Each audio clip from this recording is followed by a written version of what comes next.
வணக்கம். நான் உங்கள் அன்பான சயின்டிபிக் வேதிக் அஸ்ட்ராலஜர் அஸ்ட்ரோரஞ்சி பேசுகிறேன். நல்லது நினைப்போம், நல்லதே நடக்கும். தொடர்ந்து நம்மளுடைய வீடியோஸ்லாம் பார்த்துட்டு இருப்பீங்க நம்புறேன். சயின்டிபிக் வேதிக் அஸ்ட்ராலஜி முறையில் எதையும் மிகைப்படுத்தாமல் பரிகாரங்கள் அது மாதிரி போகாமல் அறிவியல் சார்ந்த முறையில் ஜோதிட கருத்துக்களை பார்த்து கொண்டிருக்கிறோம். அந்த வகையில் பார்த்தீங்கன்னா இந்த வீடியோவில் மேஷராசிக்காரர்களுக்கு தமிழ் புத்தாண்டு 2025 எத்தகைய ஒரு ஆண்டாக இருக்க போகிறதுங்கிறத நம்ம கொஞ்சம் டீட்டெயில்டாக பார்க்க போகிறோம். அதாவது ஏப்ரல் 14 2025 ஏப்ரல் 13 2026 வரைக்கும் இருக்கக்கூடிய அந்த 12 மாதங்கள் எத்தகைய ஒரு ஆண்டாக மேஷராசிக்காரர்கள் இருக்க போகுதுன்னு நம்ம டீட்டெயிலாக பார்க்க போகிறோம். அதற்கு முன்னாடி நம்மளோட சேனல் ஃபஸ்ட் டைம் வரவங்க மறக்காமல் சப்ஸ்கிரைப் பட்டன் கிளிக் பண்ணுங்கள். ஸோ தட் நம்மளுடைய வீடியோஸ் எல்லாம் உங்களை அடைஞ்சு அதனால் நீங்கள் பயன்பெறுவீர்கள். இப்போ பார்த்தீங்கன்னா மேஷராசிக்காரர்களுக்கு எப்படி இந்த தமிழ் புத்தாண்டு ஸ்டார்ட் ஆக போகுது, எத்தகைய ஒரு அமைப்பு கொடுக்க போகிறது பார்க்கும் பொழுது, ஆண்டு கிரகம் என்று சொல்லப்படுகிற ராகு பார்த்தீங்கன்னா மேஷராசிக்கு 12ஆம் இடத்துல இருக்கக்கூடிய ராகு மே 19ஆம் தேதி 11ஆம் இடங்கிற ஒரு அருமையான ஒரு ஸ்தானத்துக்கு மாறுகிறார். கேது 6ஆம் இடத்துல இருந்த கேது பார்த்தீங்கன்னா 5ஆம் இடத்துக்கு மாறுகிறார். அது ஒரு அருமையான ஒரு மாற்றம். ஏன்னா 11ஆம் இடத்துல ராகு வரும் பொழுது சில நல்ல ஒரு விஷயத்துல, ஒரு எதிர்பார்க்காத விஷயத்துல நல்ல லாபத்தை பெறக்கூடிய அமைப்பு. பிற மொழி பேசுபவர்கள், அந்நிய சூழ்நிலையில வாழ்றவங்களுக்குலாம் பார்த்தீங்கன்னா ஒரு நல்ல பெனிஃபிட்ஸு, இம்போர்ட் எக்ஸ்போர்ட் அது மாதிரி விஷயத்துல இருக்கிறவங்க, கொஞ்சம் சோஷியல் மீடியா, அப்புறம் நம்ம டெக்னாலஜி ரிலேட்டடான ஹாட்டான சில விஷயத்துல இருக்கிறது, இந்த ஆப் டெவலப்பர்ஸ் பண்றவங்க, இது எல்லாமே லேட்டஸ்டான சில இப்போ இருக்கக்கூடிய ட்ரெண்டில் எந்த மாதிரி லைன்ல இருக்கிறாங்களோ அவங்களுக்கு எல்லாமே ஒரு திடீர் ஒரு ஒரு ஒரு ரெகக்னிஷன், திடீர்னு சில விஷயங்கள் அவங்களுக்கு கிடைச்சி அது மூலமா ஒரு நல்ல ஒரு அமைப்பு, நல்ல ஒரு டெவலப்மெண்ட், நல்ல ஒரு இம்ப்ரூவ்மெண்ட் கிடைக்கக்கூடிய அமைப்பு அது குறிப்பா ராகு திசை நடக்கக்கூடிய மேஷராசிக்காரர்களுக்கெல்லாம் நல்லாவே ஒரு சேஞ்ச் ஆஃப் பொசிஷன் கொடுக்கக்கூடிய ஒரு அமைப்பு மே 19ஆம் தேதி ஆகக்கூடிய ராகு கொடுக்கிறார். அதே சமயத்துல 6ஆம் இடத்துல கேது இருந்து சிலர் உடல் உபாதைகள், கடன் தொல்லைகள், பிரச்சனைகள், வம்பு வழக்குகள் அது மாதிரி கொஞ்சம் கொடுத்துட்டு இருந்த கேது இப்ப 5ஆம் இடத்துக்கு மாறி ஓரளவுக்கு நல்ல பலன்களை கொடுத்து கொஞ்சம் யோகத்தை சேர்க்கக்கூடிய அமைப்பு மேஷராசிக்காரர்களுக்கு உண்டு.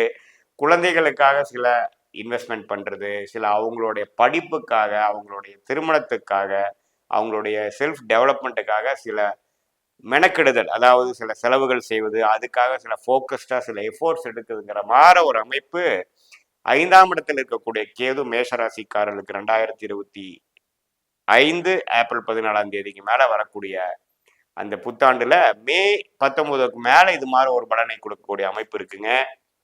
அதே சமயத்துல ராசி அதிபதியே பார்த்தீங்கன்னா ஒரு முதல் 2-3 மாதங்கள், அதாவது ஜூன் மாதம் வரைக்கே பார்த்தீங்கன்னா கடகத்துல நீச்சமான ஒரு அமைப்புல இருக்கிறார். அதாவது பலம் குறைந்து இருக்கிறார். அப்படிங்கிறப்போ சில விஷயங்கள் உடனடியாக பலன் தர முடியாமல் கொஞ்சம் ஸ்லோவா போகக்கூடிய அமைப்புகள் கண்டிப்பாக உண்டு. ஸோ ஜூன் மாதம் வரைக்கும் ஒரு சுமாரான ஒரு ஸ்லோவான சுணக்கம் நிறைந்த ஒரு பலனாகவும், ஜூனுக்கு மேல குரு பயிற்சி, அதே சமயத்துல ராசி அதிபதியும் கொஞ்சம் பலம் பெறக்கூடிய சிம்மம் போகும்பொழுது நல்ல ஒரு பலன். ஆனால் 3ஆம் இடத்துக்கு குரு மாறி 7ஆம் இடம் என்று சொல்லப்படுகிற திருமணஸ்தானத்தை பார்க்கிறார். 9ஆம் இடம் என்று சொல்லப்படுகிற பாக்கியஸ்தானத்தை பார்க்கிறார். 11ஆம் வீட்டில் இருக்கக்கூடிய ராகுவையும் பார்க்கிறார். ஸோ இது ஒரு அற்புதமான ஒரு அமைப்பு. திருமணம் ரொம்ப லேட்டா போயிட்டு இருக்கிறவங்களுக்கு, வயது மீறி போயிட்டு இருக்கிறவங்களுக்கு டக்குன்னு ஒரு நல்ல வரன் அமையக்கூடிய அமைப்பு கொடுக்குதுங்க. ஒரு வியாபாரத்துல ஒரு பங்குதாரர் அமைய முடியல, நமக்கு ஒரு அசோசியேட்ஸ், ஒரு ஃபண்டிங் கிடைக்காம நம்ம ரொம்ப கஷ்டப்படுறோம், தனித்து கஷ்டப்படுறோம், அல்லது இருக்கக்கூடிய பார்ட்னர்ஸோட சில கருத்து வேறுபாடுகள் போயிட்டு இருக்குது அப்படிங்கிற மாதிரி இருக்கிறவங்களுக்குலாம் பார்த்தீங்கன்னா அந்த குருவின் பார்வை ஒரு நல்ல அமைப்பும், ஓரளவுக்கு ஒரு ஒரு எந்தவித சுணக்கங்களும் இல்லாமல் ஓரளவுக்கு நல்ல தன்மையான ஒரு மாற்றமும், ஒரு ஸ்டெபிலிட்டி இந்த லைஃபும் கொடுக்கக்கூடிய அமைப்புகள், நிறைய புது கிளைண்ட்ஸு, புது கஸ்டமர்ஸ், அது மாதிரி விஷயங்கள்லாம் தொழிலதிபர்கள் கொடுக்கக்கூடிய அமைப்பு. இதே மாதிரி குடும்பத்தில் இருக்கக்கூடிய இல்லத்தரசிகள் மேஷராசிக்காரர்களாக இருக்கும் பொழுது அவங்களுக்கு இது வரைக்கும் ஃபேமிலியில ஒரு மாதிரி பிடிப்பில்லாமல் போயிட்டு இருக்குதுங்கிற மாதிரி அமைப்பு கொஞ்சம் நிலை மாறி ஓரளவுக்கு நல்லாவே மனம் குளிர சில நல்ல மாற்றங்கள் ரிலேஷன்ஷிப்ல வருது அப்படிங்கிற மாதிரி விஷயத்தை கண்டிப்பாக குருவின் பார்வை 7ஆம் இடத்துல இருக்கக்கூடிய அந்த ரிஷபத்தை பார்த்து மேஷராசிக்காரர்களுக்கு நல்ல ஒரு பலனை கொடுக்கக்கூடிய ஒரு அற்புதமான ஒரு குரு பயிற்சியாக குறிப்பா மே 15ஆம் தேதி 2025 இருந்து புத்தாண்டு பிறந்து அடுத்த ஒரு மாசத்திலேயே ஒரு நல்ல அமைப்பை கொடுக்கக்கூடிய இந்த பயிற்சி இருக்குது.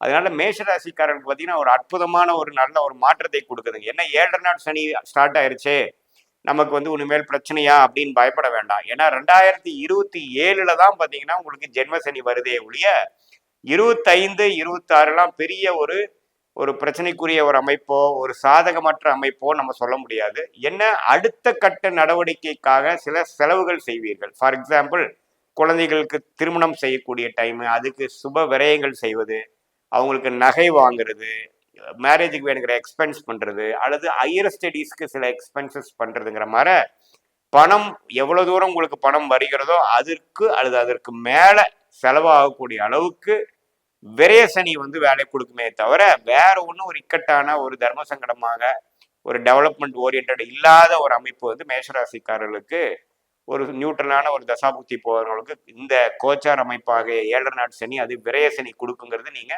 எடுத்துக்க வேண்டாம். ஓரளவுக்கு நல்ல ஒரு டெவலப்மெண்ட் ஓரியன்ட் சனியை தானே இருக்கும். அதே சமயத்துல யங்ஸ்டர்ஸ் ஒரு இளம் வயதினர் ஒரு 20, 25, 30 வயது கீழே இருக்கக்கூடியவங்களுக்கு பார்த்தீங்கன்னா இது முதல் சனி 7 நாட் சனியா வரனால சில ஒரு வித்தியாசமான அனுபவங்கள், சில விஷயங்கள் வந்து வாழ்க்கை அனுபவத்தை கொடுக்கக்கூடிய வாழ்க்கை பாடத்தை கொடுக்கக்கூடிய அமைப்புகள் கொடுக்க ஆரம்பிச்சிருவார். ஏன்னா 7 நாட் சனிங்கிறப்ப சனி வந்து உங்களை கண்ட்ரோல் எடுக்க போறார். உண்மையான வாழ்க்கை என்ன, உண்மையான நட்பு என்ன, உண்மையான உறவு என்ன, பணம் பற்றிய புரிதல், நீங்க இண்டிபெண்டா எப்படி வாழ்றது, மெச்சூரிட்டினா என்ன, இது எல்லாமே கொடுக்கக்கூடிய அமைப்பு வந்து சனி கொஞ்சம் ஒரு எக்ஸ்பீரியன்ஸ் லைஃப் எக்ஸ்பீரியன்ஸ் மூலமாக கொடுக்க போறார்.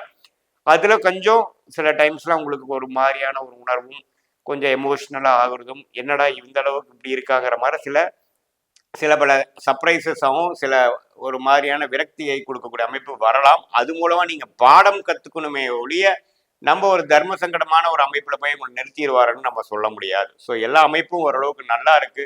குரு 3ஆம் இடத்திலிருந்து வந்து 7ஆம் வீட்டை பார்த்து 9ஆம் வீடுங்கிற பாக்கியஸ்தானம், தந்தையார் ஸ்தானம், பூர்வீக ஸ்தானத்தை பார்த்து அப்பா மூலமாக நல்ல ஒரு முன்னேற்றம், பாக்கியங்கள் கிடைக்கிறது, பூர்வீகத்துல சில பெனிஃபிட்ஸ் கொண்டு வர்றது, அப்பா பாட்டனார் மூலமா சில விஷயங்கள் பெனிஃபிட்ஸ் வர்றது, இது எல்லாமே நடந்து 11ஆம் வீட்டுல இருக்கக்கூடிய ராகுவையும் குரு பார்ப்பதனால் நான் முதலே சொன்ன மாதிரி 11ஆம் வீட்டு ராகு கொஞ்சம் அந்நிய சூழ்நிலையில வெளிநாட்டில் இருக்கிறவங்க, வெளிநாடு போகணும்னு ட்ரை பண்றவங்க, இம்போர்ட் எக்ஸ்போர்ட் பண்றவங்க, ஷேர் மார்க்கெட்ல இருக்கிறவங்க, இது மாதிரி சோசியல் மீடியா இது மாதிரி லேட்டஸ்ட் டெக்னாலஜியில இருக்கிறவங்களுக்கு எல்லாமே ஒரு நல்ல ஒரு பிரேக் த்ரூ, ஒரு நல்ல ஒரு அமைப்பை கொடுக்கக்கூடிய ஒரு அமைப்பு கொடுக்குதுங்க. என்ன ஒரே ஒரு விஷயம் நான் முதல்ல சொன்ன மாதிரி செலவுகள் வந்து ரெடியா இருக்கும், எவ்வளவு சம்பாதிச்சாலும் சேவ் பண்ண முடியாதுங்கிற ஒரு அமைப்பு இருக்குதே தவிர மற்றபடி இந்த ஆண்டு கிரகமாகிய ராகு, கேது, குரு, சனி வந்து எந்த விதத்திலையும் ஒரு மிகப்பெரிய ஒரு சங்கடத்தை கொடுக்கக்கூடிய அமைப்புகள் கண்டிப்பாக மேஷராசிக்காரர்களுக்கு இல்லை. அது குறிப்பா இந்த தமிழ் புத்தாண்டு 2025 ஏப்ரல் மாசத்துல அஸ்வினி நட்சத்திரக்காரங்களுக்கு தான் வந்து விரயத்தை கொஞ்சம் அதிகமா கொடுப்பாருங்கிற ஒழிய பரணி நட்சத்திரம், கிருத்திரை நட்சத்திரக்காரங்களுக்குலாம் பார்த்தீங்கன்னா அந்த 7 நாட் சனியோட அமைப்பு விரய சனி வந்து 26ல தான் அதிகமா அவங்க ஃபீல் பண்ணுவாங்க. ஏன்னா அடுத்த நட்சத்திரமாக வருவதனால் முதல் நட்சத்திரம் ஆகிய அஸ்வினி நட்சத்திரத்துல தான் 25 ஏப்ரல் 14ஆம் தேதியிலிருந்து வரக்கூடிய புத்தாண்டு வந்து இந்த வருஷம் முழுக்கவே கொஞ்சம் முதல் மாற நம்ம சேவ் பண்ண முடியல, முதல் மாற ஒரு அலைச்சல் இல்லாம இருக்க முடியல, நிம்மதியா உட்கார முடியல, நிறைய வேலைகள் உண்டு, எங்க பணம் வருது எங்க போகுதுன்னு தெரியலைங்கிற மாதிரி லைஃபோட ரொட்டீனை வந்து களைச்சு விடுற மாதிரி இருக்குமே ஒழிய பட் பிற்காலத்துல இது திரும்பி பார்க்கும் பொழுது இதில் நிறைய டெவலப்மெண்ட் ஒர்க்ஸ் பண்ணியிருப்பீங்க, நிறைய அவுட் ஆஃப் கம்ஃபர்ட் ஜோன்ல வந்து நிறைய விஷயங்கள் சாதிச்சிருப்பீங்க. ஆனா சாதிக்கிறப்போ பாத்தீங்கன்னா கொஞ்சம் ஒரு ஒரு உங்களோட ரொட்டீன் விட்டு வெளியில வரக்கூடிய அமைப்பாகவும் உங்களுக்குன்னு ஒரு பிரைவேட் டைமே இல்லாத மாதிரியும் பல விஷயங்களை தலையில போட்டுட்டு நீங்க ரெஸ்பான்சிபிலிட்டி எடுத்து பண்ண வேண்டிய ஒரு சூழ்நிலைக்கு வந்துட்டீங்கிறது தான் கொடுக்குமே ஒழிய இது ஒரு டெவலப்மெண்ட் டைமே ஒழிய ஒரு தப்பான ஒரு டைமா இல்லை. ஸோ மேஷராசிக்காரர்களுக்கு 2025 தமிழ் புத்தாண்டு ஏப்ரல் 14ஆம் தேதி வரக்கூடிய அமைப்பு அருமையான அமைப்பு. ஒரு 100க்கு 70 மதிப்பெண்கள் பெறக்கூடிய நல்ல ஒரு பிராப்தங்களும் பல வித்தியாசமான அனுபவங்களும் டெவலப்மெண்ட் ஓரியன்டான சிச்சுவேஷன்ஸும் கொடுக்கக்கூடிய அமைப்பு மேஷராசிக்காரர்களுக்கு கண்டிப்பாக இருக்குதுங்கிறது தெரிஞ்சுக்கணும். இது பொதுவான பலன்களை தவிர உங்களுடைய ஜென்ம ஜாதகத்தில் உங்களோட லக்னம் என்ன, என்ன தசாபுக்திகள் போய் கொண்டிருக்கிறது, அந்த தசநாதனும் புக்திநாதனும் இப்ப நம்ம பேசின கோச்சாரத்துல எது மாதிரி அமைப்புகள் இருக்குதுங்கிறத வைத்து உன்னமே துல்லியமான ஷார்ட் டேர்ம் ஃபியூச்சர் என்ன, லாங் டேர்ம் ஃபியூச்சர் என்ன, எத்தகைய முடிவு எப்போ எடுக்கணும், எது மாதிரி சம்பவங்கள் எப்போ நடக்கக்கூடிய அமைப்பு இருக்குதுங்கிற மாதிரி வச்சு நம்மளுடைய லைஃப் ப்ராஸ்பெக்ட்ஸை அதிகப்படுத்திக்கலாம், மேக்ஸிமைஸ் பண்ணிக்கலாங்கிறது இந்த சயின்டிஃபிக் வேதிக் அஸ்ட்ராலஜி கண்டிப்பாக உதவுங்கிறது நீங்கள் தெரிஞ்சுக்கணும்.